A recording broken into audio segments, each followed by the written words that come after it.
25 তারিখে আসন্ন রাকসু নির্বাচন উপলক্ষে আমরা সকলেই উৎসবমুখর পরিবেশে রাকসুর প্রচারণা করছিলাম, কিন্তু পোষ্য কোটাকে সামনে এনে বিশ্ববিদ্যালয়ে যে অস্থিতিশীল পরিবেশ তৈরি করা হয়েছে, সেখানে ছাত্র, শিক্ষক, কর্মকর্তা, কর্মচারী সকলেই পরস্পরের মুখোমুখি অবস্থানে রয়েছে, যা আমাদের কখনোই কাম্য নয়।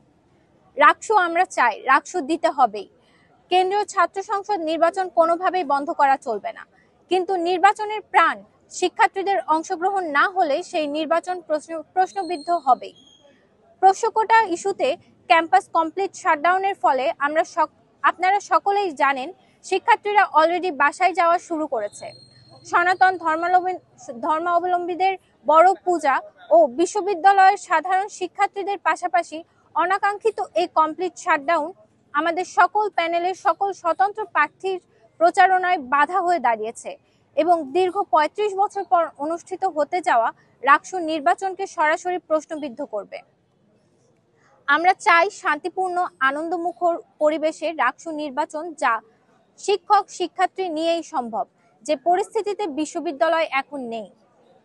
বিশ্ববিদ্যালয়কে কমপ্লিট শাটডাউনে রেখে কোনোভাবে রাকসু নির্বাচন হতে পারে না, এটা সুস্পষ্ট রাকসু নির্বাচন বানচালের ষড়যন্ত্র।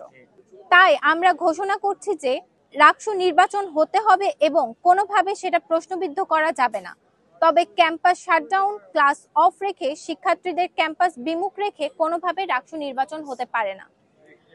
সকলের অংশগ্রহণে সুষ্ঠু রাকসু নির্বাচন হবার জন্য বিশ্ববিদ্যালয় প্রশাসনকে অতি দ্রুত পোষ্য কোটা ইস্যু মীমাংসা করে ক্যাম্পাসে স্থিতিশীল পরিবেশ ফিরিয়ে আনতে হবে।